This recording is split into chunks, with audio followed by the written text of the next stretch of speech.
something that I slightly slipped up on at the beginning is that there's a 7-minute rule. So 1 minute before the 7 minutes, I'm going to bang on the table. When we get to 7 minutes, I'm going to bang on the table again. And if that 7 minutes still keeps rolling, I'm going to keep banging. So, yes. Yeah, but you see, it just shows you how evil some people could be. What about me, who can't fucking hear? Yeah.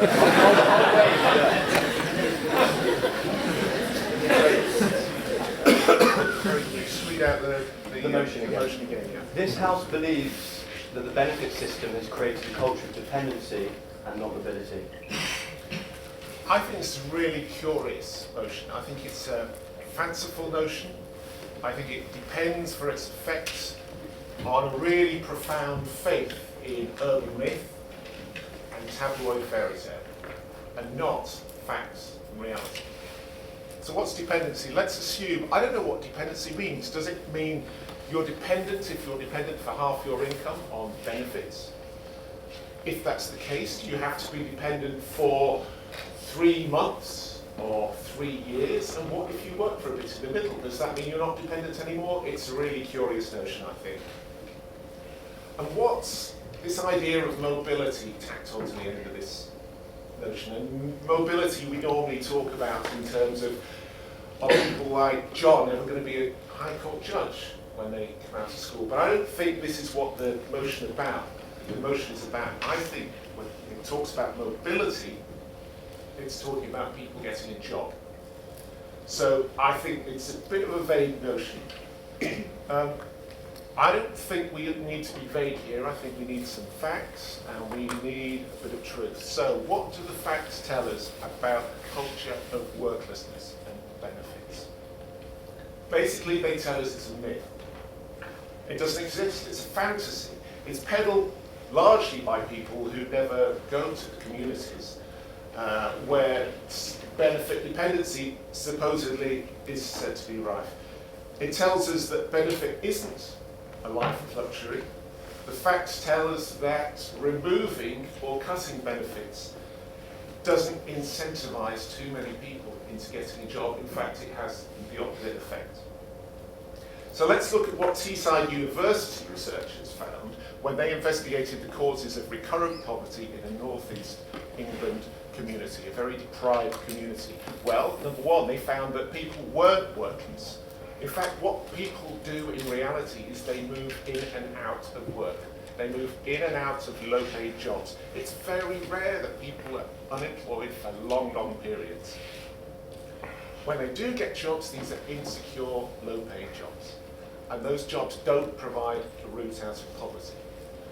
Secondly, when people did spend longer periods out of work, the principal causes were, one, no jobs. Funny that. Secondly, ill health. People get ill, they're disabled. They look after family members who are ill and disabled. 3, so were people lazy, which I think ultimately is behind, is the insinuation behind this notion. Are people intrinsically lazy, or some people intrinsically lazy? No, actually what the researchers found was that people had a great personal commitment to employment. Strong, resilient work motivation is the quote. Now, another popular myth is this culture of worklessness. And now this is a corollary of the culture of dependency. Again, researchers went in search of the culture of worklessness. They went in search of that tabloid spectre of families where 3 generations of families supposedly haven't worked. Did they find any? No, they couldn't find any. They could hardly find any families where there were 2 generations of worklessness. Where they did find them, again, they found that worklessness, what they found was that there was little to underpin this idea that there was a culture of dependency. These values of worklessness were not somehow transmitted through the family genes from father to son and to daughter. This was something that actually happened to them because there were no jobs, perhaps they had family dysfunction, they were poorly educated. In fact, what they found was these families, these so-called culture of worklessness families, had highly conventional notions about the value of work, in the acute sense that actually if they could get work, they'd be better off financially, and actually emotionally they'd be a lot stronger too. Well, why didn't they get work? Well, funny enough, it always comes down to there's no work.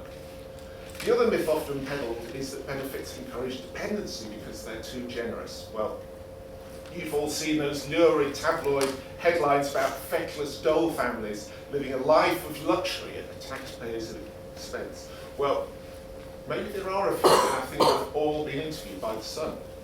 So let's get some perspective.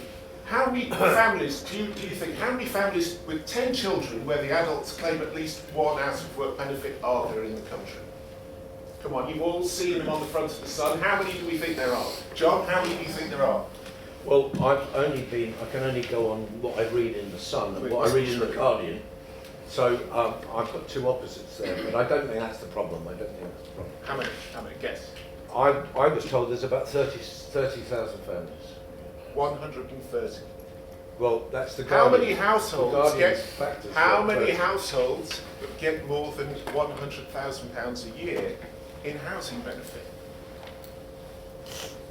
We've read about this terrible, terrible problem. Camilla, how many do you think? How many households? So we save this receive- to the Look, debate. this is not. I assure you, this is not the argument. The argument, and if you want to come with me, I will take you to the people who I know are having Let's save this for the a debate. dreadful life on social security. All right, I can take you to those. Okay. Wait, that's eating into his time, so let's Yeah, just... sorry, Okay, about well, that. Forgive me. Forgive me. I'm gonna have to Right Just stop now. on the table. Do we know how many families? Not that many, anyway. Five. How many households have had benefits capped because they receive more than the median working household income of 26,000? 1 minute left. Yeah. Okay.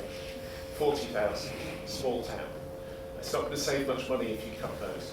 So benefits we know are below subsistence level. Anyone in benefits for any length of time lives in poverty. When you meet, as I do, 40-year-old man in Anfield, Liverpool, £71 a week JSA, job seekers allowance. Take off £14 deducted for bedroom tax, £4 for council tax. Who's living on a 19p packet of noodles every day for the week. He's living on £53 a week. That's not a life of luxury. So this is not a lifestyle option that people do. So to conclude, I say vote against this motion for the following reasons. One, it's based on myth and untruths. There's no evidence to support it. Two, to argue against this is not to argue that work isn't a good thing. It's to say, on the contrary, we need good, decent, well-paid jobs, secure ones that offer a future. The kind of jobs that you, the audience, will want when you leave college. To oppose this motion is to argue that we need work and social security when we need it, that is fair and just, reflects the needs and realities of working people's lives and not the prejudice and fantasies of a comfortable elite.